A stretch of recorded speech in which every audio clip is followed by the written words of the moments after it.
The afternoon sun streamed through the tall windows of Clarence's house as King Charles III sat in his private study, reviewing correspondence from the Commonwealth nations.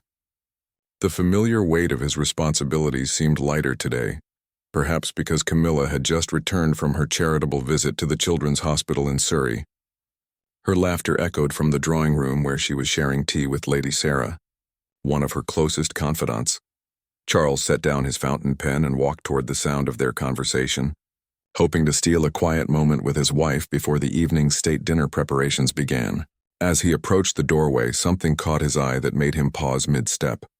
Around Camilla's neck hung an exquisite sapphire and diamond necklace, its deep blue stones catching the light as she gestured animatedly while recounting her hospital visit. The necklace was breathtaking, clearly antique, with each sapphire surrounded by a halo of perfectly matched diamonds. The craftsmanship spoke of royal heritage, the kind of piece that belonged in the Crown Jewels collection. Yet Charles found himself staring at it with growing confusion. He had never seen this particular necklace before, and he prided himself on knowing every significant piece in the royal jewelry collection. His mind raced through possibilities. Perhaps it was a recent acquisition he had forgotten to approve, or maybe a piece from Camilla's personal collection that she had inherited from her family. But something about the necklace nagged at him. The style, the setting, even the particular shade of the sapphires seemed familiar in a way that made his stomach tighten with an inexplicable unease. Camilla noticed him standing in the doorway and smiled warmly, her hand unconsciously moving to touch the necklace. "Charles, darling, you're just in time. I was telling Sarah about the most wonderful little boy I met today, who drew me a picture of the entire royal family, complete with crowns and scepters." Charles forced a smile and entered the room, kissing Camilla's cheek as he had done thousands of times before. but his eyes kept drifting back to the necklace. "That's a beautiful piece you're wearing, my dear. I don't recall seeing it before."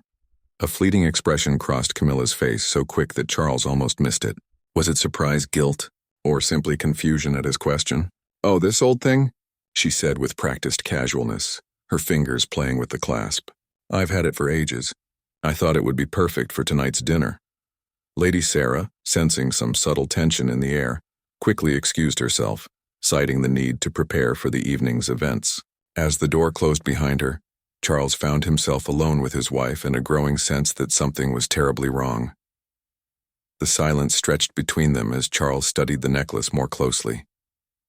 The central sapphire was particularly striking, an unusual star sapphire with a six-pointed star that seemed to dance within the stone's depths.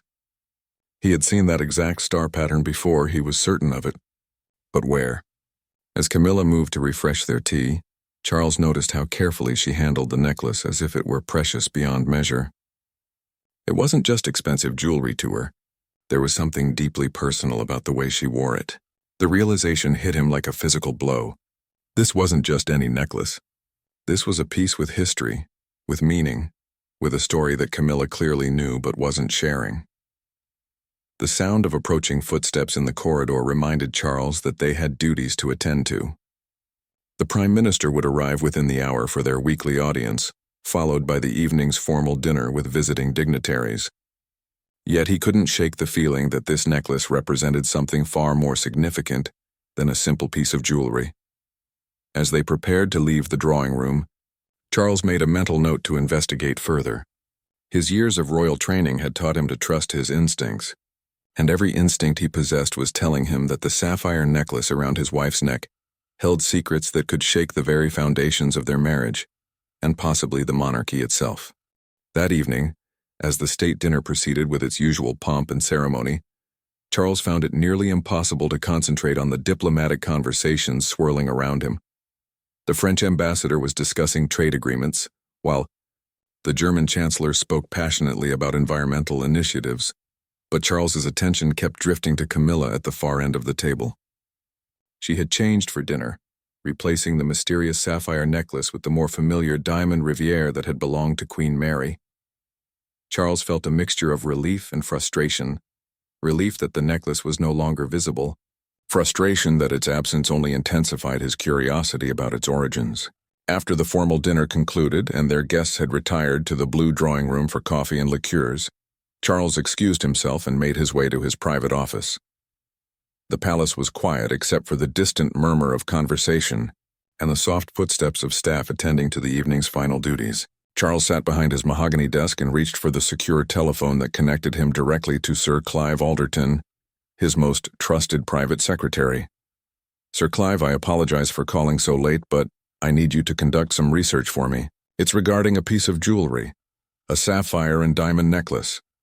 I need you to cross-reference it with our inventory records and see if it matches any pieces in the royal collection." Sir Clive, accustomed to unusual requests at all hours, agreed without question. Charles provided a detailed description of the necklace, emphasizing the distinctive star sapphire centerpiece. As he spoke, he realized how precisely he could recall every detail of the piece, as if it had been burned into his memory. The following morning brought the usual routine of meetings and correspondence, but Charles found himself distracted and irritable.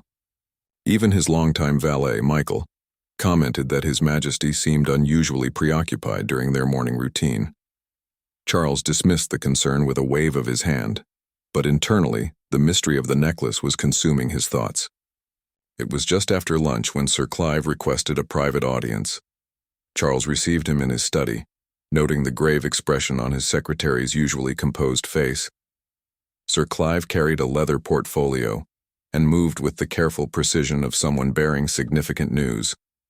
"Your Majesty, regarding your inquiry about the necklace," Sir Clive began, opening his portfolio with deliberate care.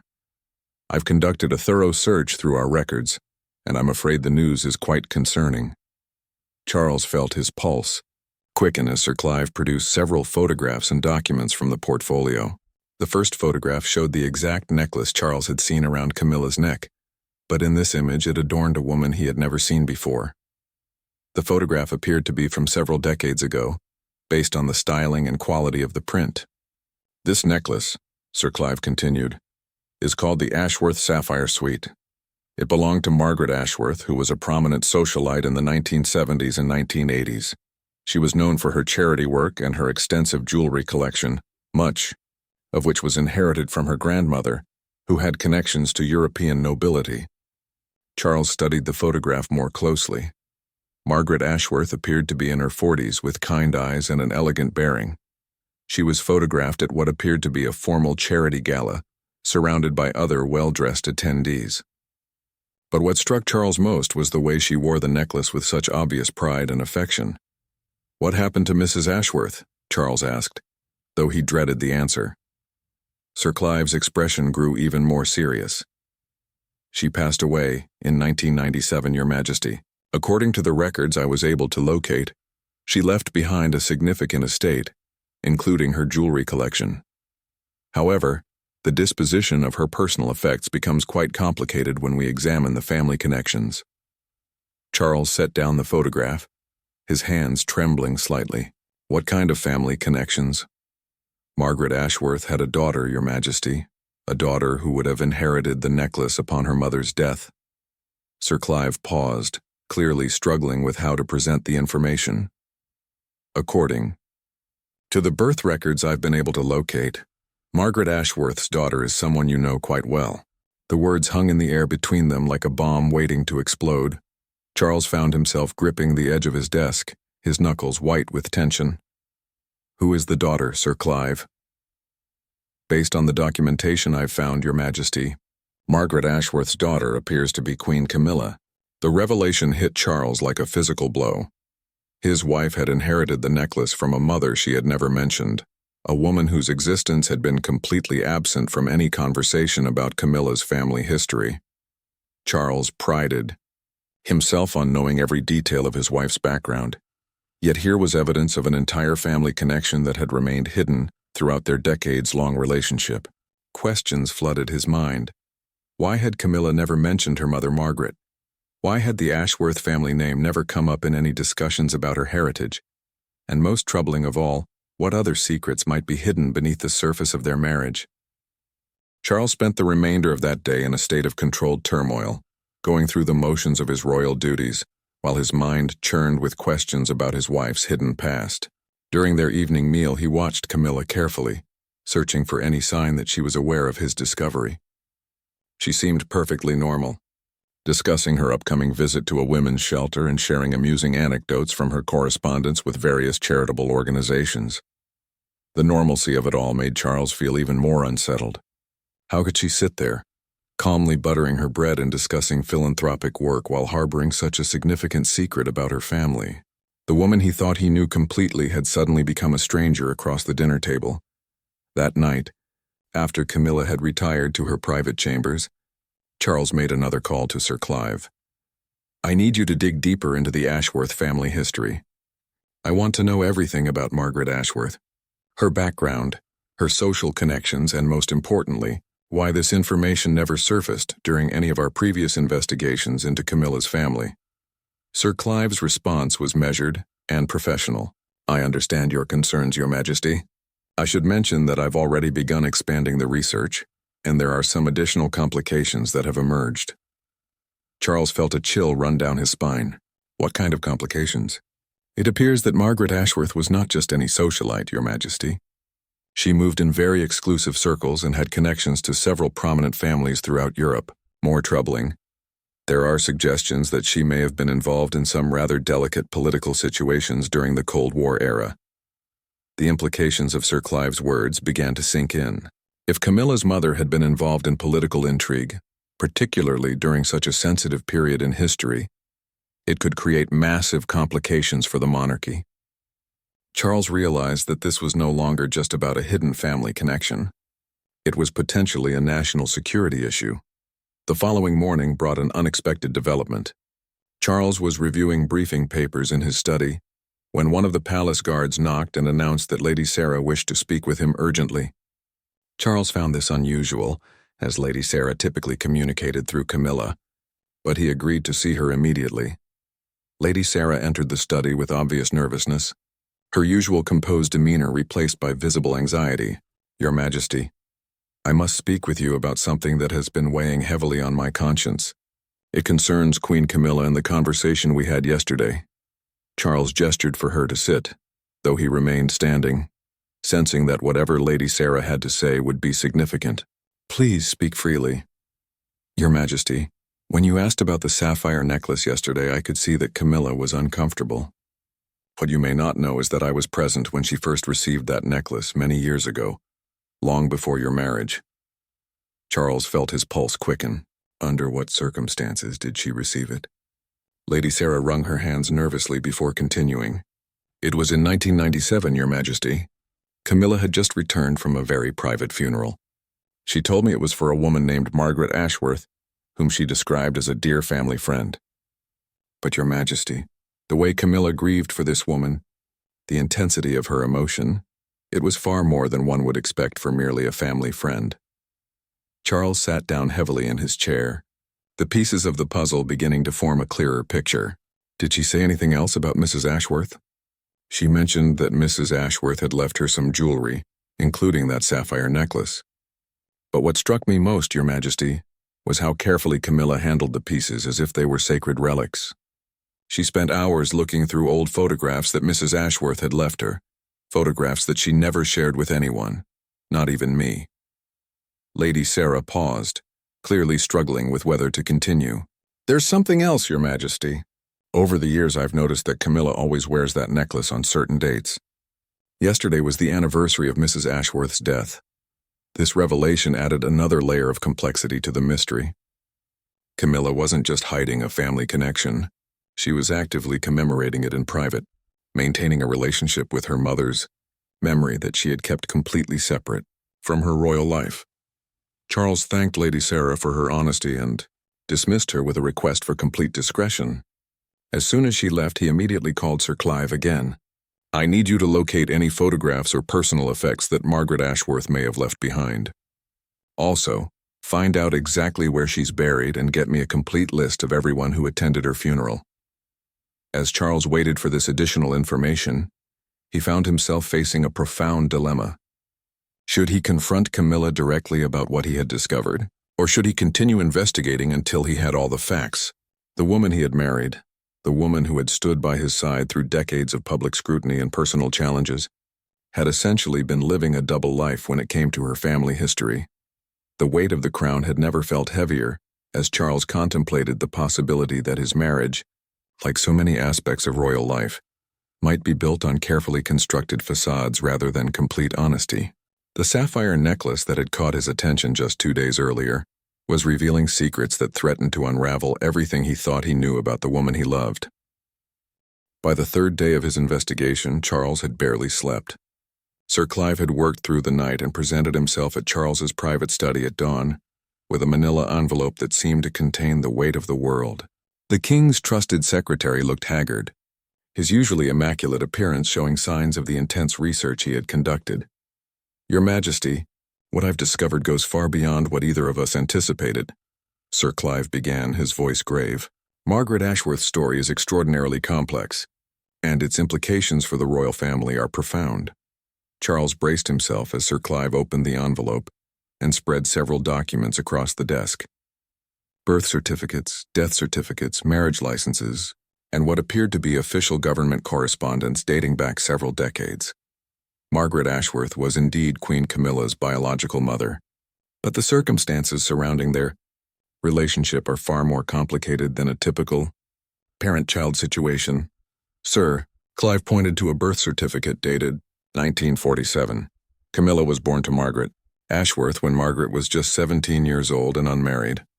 This was an enormous scandal for a family of Margaret's social standing in post-war Britain." Charles studied the documents, his historian's eye noting the careful way certain information had been recorded and other details deliberately obscured. "What happened to the child?"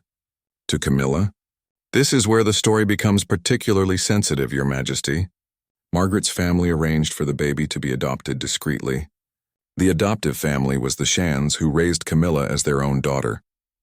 The adoption was handled so carefully that virtually no paper trail remained, and Camilla herself may not have learned the truth about her biological mother until much later in life." The revelation struck Charles like lightning. Camilla had been adopted, raised by the Shand family, while her biological mother Margaret lived a completely separate life in London's high society. This explained why there had never been any mention of Margaret Ashworth in discussions of Camilla's family background. Sir Clive continued, "But here's where the story becomes even more complex, Your Majesty. Margaret Ashworth never married, never had other children, and spent her entire adult life accumulating wealth and connections while maintaining a careful distance from the daughters she had given up. According to several sources I've interviewed, she followed Camilla's life obsessively but never made contact." Charles felt a profound sadness settling over him as he imagined the pain both women must have experienced. Margaret, forced to give up her child and watch from afar as Camilla grew up with another family. Camilla potentially learning as an adult that the people she thought were her parents were actually her adoptive family. "When did Camilla learn the truth?" Charles asked. "Based on the evidence I've gathered, it appears she discovered her true parentage sometime in the mid-1990s. There are records of private investigator reports that Margaret commissioned, and it seems she finally decided to make contact with Camilla around 1995. Sir Clive produced another photograph, this one showing two women sitting together in what appeared to be a private garden. Even though the photo was taken from a distance, Charles could clearly see that one of the women was a younger Camilla, and the other was obviously Margaret Ashworth. The body language between them suggested an emotional reunion. They had approximately 2 years together before Margaret's death, Sir Clive explained. During that time, Margaret shared her entire story with Camilla, including some very sensitive information about her wartime activities and post-war connections. Charles looked up sharply. "What kind of wartime activities?" Sir Clive's expression became even more serious. Margaret Ashworth was recruited by British intelligence during World War II. She was what they called a social asset, someone who could move freely in high society circles and gather information. After the war, she continued this work during the early years of the Cold War, particularly in monitoring Soviet activities among British social elites. The implications hit Charles immediately. If Camilla's biological mother had been involved in intelligence work, it meant that Camilla herself could potentially be seen as a security risk, or at minimum, someone whose family background required careful monitoring. This would explain why certain government files had been sealed or why information about Margaret Ashworth was so difficult to locate. Is there any indication that Camilla was aware of her mother's intelligence connections? Charles asked. Based on letters that were found among Margaret's personal effects, she told Camilla everything during their 2 years together. Margaret felt that Camilla had a right to know the complete truth about her family history, including the more sensitive aspects. Charles stood and walked to the window, looking out at the palace gardens where gardeners were tending to the autumn flowers. The normalcy of the scene contrasted sharply with the earth-shattering revelations he was processing. His wife had not only hidden her adoption and the existence of her biological mother, but had also concealed knowledge of family connections to British intelligence services.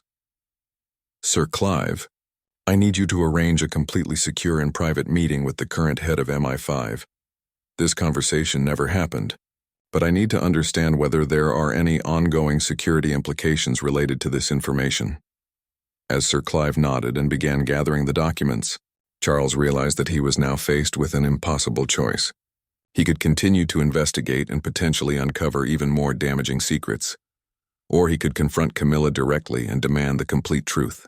Either way, their marriage would never be the same. The sapphire necklace that had started this entire investigation was no longer just a piece of jewelry. It was a symbol of decades of carefully guarded secrets, family trauma, and the complex web of loyalty, love, and deception that had apparently shaped his wife's entire adult life. The meeting with Dame Rebecca Thompson, the Director General of MI5, took place in a secure room beneath Buckingham Palace that Charles had only visited twice before in his reign. Dame Rebecca arrived alone, carrying a single briefcase that she placed on the metal table between them with deliberate precision. Her expression was unreadable, professional in the way that only intelligence officers could master. Your Majesty, I understand you have questions regarding Margaret Ashworth and potential security implications related to her family connections. Dame Rebecca began without preamble. Charles found himself studying the intelligence chief's face for any hint of prior knowledge about this situation. I take it you're already familiar with the circumstances I've discovered. A slight smile crossed Dame Rebecca's features. Your Majesty, Margaret Ashworth's file has been active in our archives since 1943. When Queen Camilla married Prince Charles in 2005, a comprehensive security review was conducted. We have been aware of the family connection throughout your relationship. Charles felt the blood drain from his face. You've known all along? And you never informed me? Dame Rebecca opened her briefcase and withdrew a thick folder marked with various classification stamps. The decision was made at the highest levels of government that the information posed no current security risk, and that disclosure might create unnecessary complications for the royal family. Margaret Ashworth's intelligence work ended in 1953, and her subsequent activities were monitored but deemed benign. Charles struggled to control his anger. The intelligence services had investigated his wife's family background, discovered these explosive secrets, and made unilateral decisions about what he, as the future king, needed to know. The betrayal felt almost as profound as Camilla's own concealment of the truth. What exactly did Margaret Ashworth do during her intelligence career? Charles demanded. Dame Rebecca consulted the file before responding. She was recruited at age 18 after demonstrating exceptional social skills and language abilities. Her primary role was to cultivate relationships with diplomatic personnel from various Eastern European countries who frequented London society events. She provided intelligence on their activities, personal relationships, and any information that might suggest espionage or subversion attempts. Charles listened as Dame Rebecca outlined a career that sounded more like a sophisticated social game than traditional spy work. Margaret had attended embassy parties, charity galas, and cultural events, charming information out of foreign diplomats who had no idea they were being carefully manipulated by a teenager working for British intelligence. Her most significant contribution came in 1951 when she identified a Soviet recruitment attempt targeting several young men from prominent British families. Her information prevented what could have been a major intelligence breach. Dame Rebecca's tone became more serious as she continued. However, there was a complication in 1953 that led to her retirement from active service.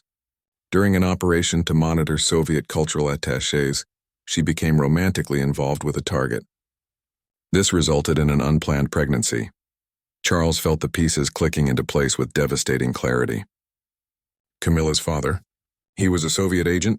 Not exactly an agent, Your Majesty, but a Soviet cultural attaché with suspected intelligence connections.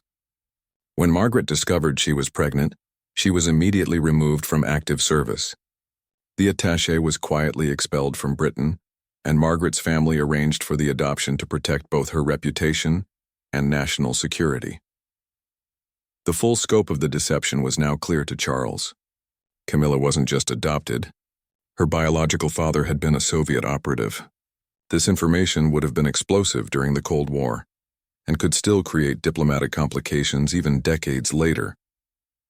Does Camilla know about her father's background? Charles asked. Dame Rebecca consulted her notes again. According to our intelligence, Margaret told Camilla about her adoption and their reunion, but she never revealed the complete truth about Camilla's paternal heritage. Margaret felt that information was too dangerous to share. Charles realized that even Camilla's knowledge of her own story was incomplete. She knew about Margaret being her biological mother and about the adoption, but she remained unaware that her father had been connected to Soviet intelligence operations. Your Majesty, I should mention that our current assessment is that none of this information poses any security risk to the Crown or the government. Queen Camilla has been thoroughly vetted and her loyalty to Britain is unquestionable. The decision to keep this information classified was based on protecting the royal family from unnecessary scandal rather than addressing any genuine security concerns. As Dame Rebecca packed up her files and prepared to leave, Charles found himself grappling with the ethical implications of what he had learned. The intelligence services had protected him from information they deemed harmful, just as Camilla had protected him from family secrets she considered too painful or dangerous to share. But the damage to his trust felt irreversible. Not only had his wife concealed fundamental truths about her identity and family, but his own government had participated in that concealment.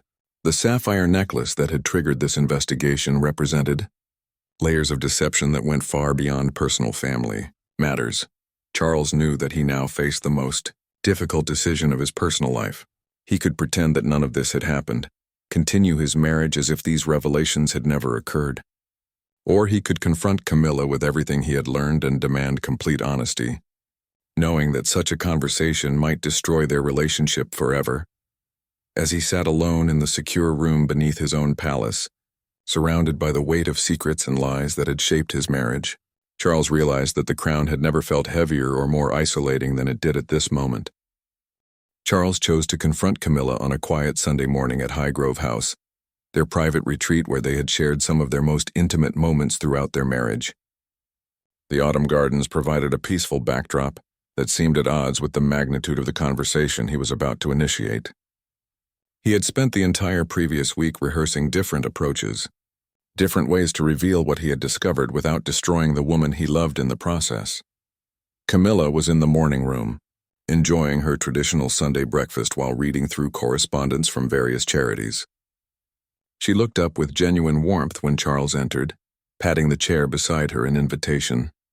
For a moment, Charles almost lost his resolve, struck by how normal and loving she appeared, how impossible it seemed that this woman had been harboring such profound secrets.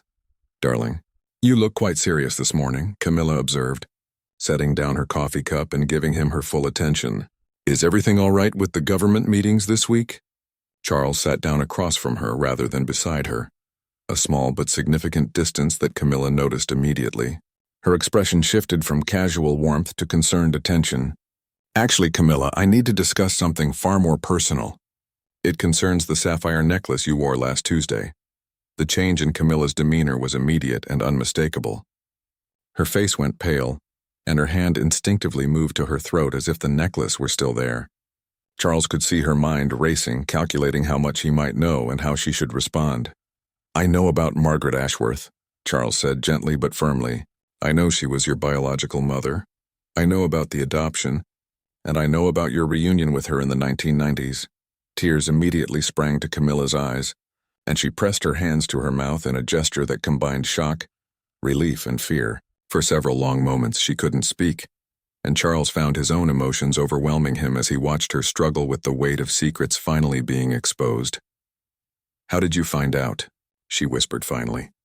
Charles explained his investigation, from the initial curiosity about the necklace, through the discovery of Margaret's identity, and ultimately the meeting with MI5. As he spoke, he watched Camilla's expression cycle through multiple emotions: surprise at his thoroughness, embarrassment at being discovered, and what appeared to be relief that the truth was finally emerging. When Charles finished his account, Camilla sat in silence for a long time, staring out at the garden where she had planted her favorite roses. Finally, she looked back at him with eyes full of pain and regret. "I should have told you everything years ago," she said quietly. "But Charles, you have to understand how impossible it felt. When I learned about Margaret, when I discovered that my entire identity was built on an adoption I knew nothing about, it shattered everything I thought I knew about myself." Camilla's voice grew stronger as she continued. "Margaret contacted me through a private investigator in 1995. At first, I refused to see her. I was angry, confused, and frankly terrified of what it might mean for our relationship. But eventually, curiosity won, and I agreed to meet her." Charles listened as Camilla described her first meeting with Margaret, the overwhelming emotion of looking into the face of the woman who had given birth to her, and the complex process of building a relationship with someone who was both a stranger and her mother. "She told me everything, Charles, about being forced to give me up, about watching me from afar my entire life, about the pain of never being able to contact me. She had kept newspaper clippings of everything I had ever done, every charity event, every public appearance. She knew my life better than I knew hers." Camilla paused to wipe away tears before continuing. "When she died in 1997, I felt like I was losing my mother for the second time. The grief was indescribable, but I couldn't share it with anyone because no one knew she existed." Charles reached across the table and took Camilla's hand, feeling the trembling in her fingers. "Why didn't you tell me? Even after we married, even after all these years?" "Because I was terrified that it would change everything between us," Camilla replied. "You married Camilla Shand, the woman you thought you knew. I was afraid that if you learned I was someone else entirely, someone with a completely different family history, you might feel deceived or betrayed." Charles realized that in trying to protect their relationship from the truth, Camilla had actually created the very deception she had been trying to avoid. But he also understood the impossible position she had been in, caught between loyalty to her adoptive family, respect for her biological mother's memory, and fear of damaging her marriage.